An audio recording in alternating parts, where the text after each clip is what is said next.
Assalamualaikum warahmatullahi wabarakatuh. Kami dari kelompok 6 Biologi Dasar B. Hari ini kami akan mempresentasikan hasil diskusi kami kemarin. Tapi sebelum itu kami ingin perkenalkan diri terlebih dahulu. Saya Ahmad Haidar Rashid. Saya Davi Giovanni Sembiring.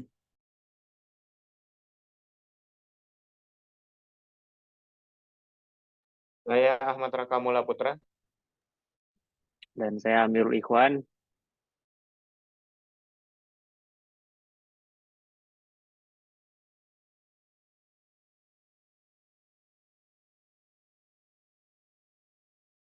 Oke, pada kesempatan kali ini saya akan menjelaskan dan menjawab pertanyaan nomor 1.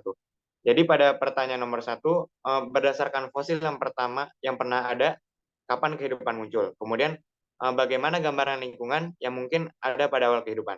Boleh di next? Oke, berdasarkan hasil diskusi kami dan juga hasil referensi yang kami dapatkan, berdasarkan fosil tertua yang pernah ditemukan, jadi kehidupan itu sudah ada pada sejak sekitar 3, miliar tahun yang lalu. Atau bisa kita bilang sejak zaman Preklambrian. Dan fosil tersebut itu merupakan sebuah fosil cyanobacteria dari sebuah batu pada zaman Archean. Lanjut. Dari batu pada zaman Archean. Kemudian gambaran lingkungan pada zaman awal kehidupan itu dapat dikatakan atau biasa kita sebut sebagai zaman Archean, itu lingkungannya merupakan lingkungan tanpa gas oksigen. Karena belum ada tumbuhan seperti pada zaman sekarang. Oksigen itu hanya terdapat di dalam air, yaitu pada mungkin tumbuhan-tumbuhan yang menghasilkan oksigen, sehingga air laut pada zaman itu dapat terkandung oksigen. Jadi belum ada tumbuhan-tumbuhan seperti zaman sekarang. Kemudian reaksi kimia kompleks di lautan muda mengubah molekul yang mengandung karbon menjadi sel hidup sederhana, yang tidak membutuhkan oksigen untuk hidup. Dan sebagai tambahan sebuah fakta, semua kehidupan selama lebih dari 1 miliar tahun pada zaman Archean adalah bakteri. Dan pantai Archean adalah rumah bagi koloni bakteri fotosintetik yang disebut stromatolith. Stromatolith telah ditemukan sebagai fosil di batuan Archean awal Afrika Selatan dan Australia Barat. Lanjut, boleh di next. Kemudian saya juga akan menjelaskan pertanyaan nomor 2, yaitu apakah ada hewan multiseluler sebelum periode Kambrian, dan juga ada pertanyaan bagaimana ledakan Kambrian mengubah alam dunia kehidupan. Boleh di next. Jadi jawabannya dari pertanyaan tadi itu iya, ada hewan atau organisme multiseluler pada periode Prekambrian, yaitu berupa multiseluler eukariot. Akan tetapi multiseluler itu tidak sekompleks yang sekarang atau organisme yang mirip dengan hewan dan tumbuhan. Organisme tersebut tidak muncul sampai adanya ledakan Kambrian. Jadi tidak sekompleks yang sekarang hewan pada zaman-zaman Prekambrian, lebih sederhana. Lanjut. Dan kemudian bagaimana itu mengubah alam dunia kehidupan? Jadi meningkatnya jumlah oksigen di atmosfer merupakan salah satu alasan bagaimana Cambrian explosion atau ledakan Cambrian itu bisa merubah kehidupan.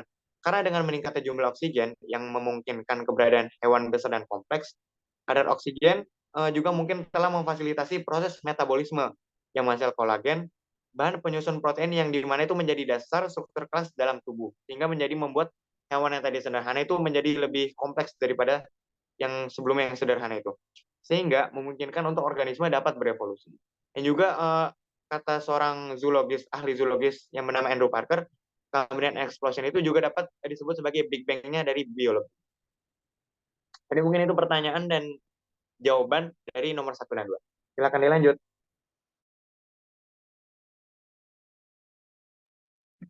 Oke, jadi saya akan menjawab dari pertanyaan nomor 3. Pertanyaan nomor 3 itu superkontinen apa yang pernah ada pada akhir dari masa Paleozoik dan samudera apa yang terbentuk ketika superkontinen itu pecah. Lalu peristiwa apa yang menjadi tanda dari berakhirnya era Paleozoik. Jadi jawaban yang saya dapatkan dari beberapa referensi adalah superkontinen yang ada pada Paleozoik Ion adalah Pangea. Nah, karena Pangea adalah satu-satunya benua pada masa itu, jadi otomatis Pangea itu dikelilingi oleh satu super samudera juga yang tidak ada ujungnya. Nah, ketika Pangea pecah menjadi berbagai benua baru, maka muncul samudera-samudera baru. di antara benua-benua baru yang dihasilkan dari pecahan Pangea.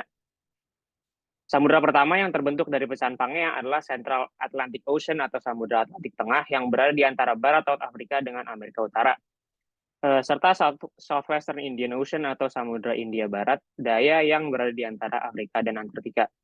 Lalu untuk yang pertanyaan kedua, peristiwa yang menandai akhir dari Paleozoik Ion adalah peristiwa kepunahan Perm Trias, yaitu kepunahan besar-besaran dari banyak spesies flora dan fauna pada masa itu.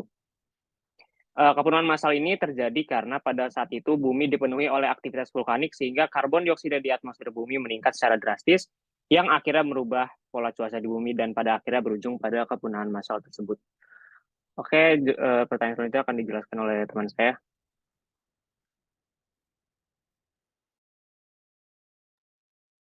Oke, selanjutnya saya akan membahas jawaban dari pertanyaan nomor 4.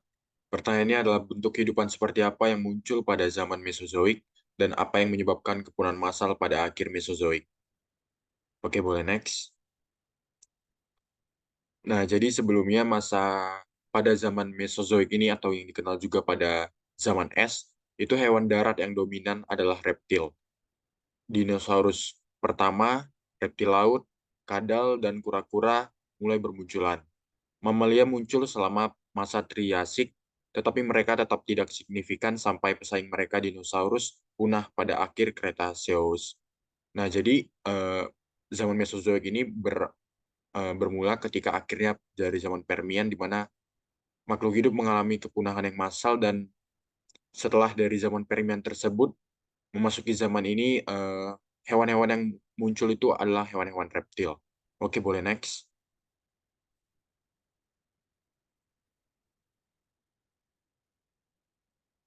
Untuk penyebabnya itu banyak teori yang telah dikemukakan, beberapa yang diterima itu valid, ditempatkan ke dalam dua kelompok yang berlawanan. Para ahli bencana percaya bahwa kepunahan massal itu terjadi secara tiba-tiba karena tumbukan meteorit. Para gradualis menganggapnya berkepanjangan dan disebabkan oleh perubahan iklim atau aktivitas gunung berapi, dengan meteorit hanya memberikan pukulan terakhir. Mungkin itu saja untuk jawaban nomor 4, selanjutnya akan dijelaskan oleh teman saya. Oke, saya akan menjelaskan pertanyaan nomor 5, yaitu perubahan iklim besar dan peristiwa biologis apa yang terjadi selama Pleistocene. Next. Pada zaman Pleistocene ini, bumi cenderung mengalami penurunan suhu secara global dan membentuk zaman es. Akibatnya, terdapat banyak lapisan es.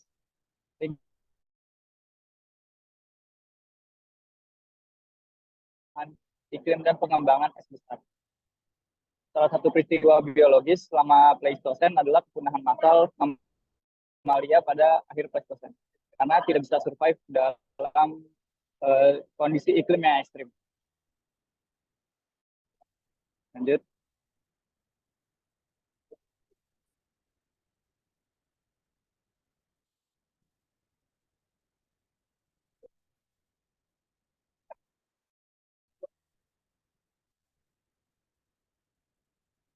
Lalu bagaimana manusia menjadi agen perubahan global dan apa yang terekam dari perubahan tersebut pada rekaman stratigrafi.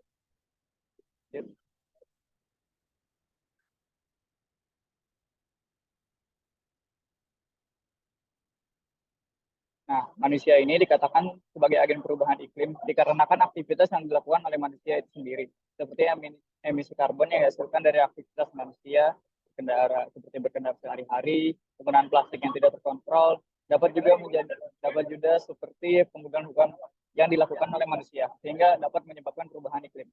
Semua aktivitas manusia yang terekam di lapisan akan yang paling baru dalam lapisan stratigrafi.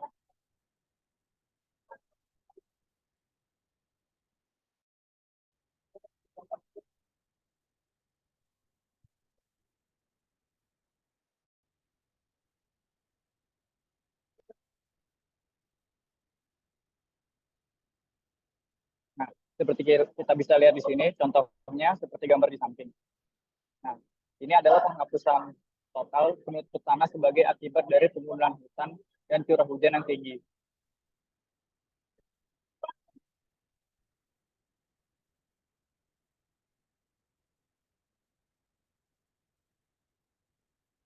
Eh, Berikut ini adalah referensi berupa sumber-sumber yang kami ambil agar diskusi kami ini menjadi valid.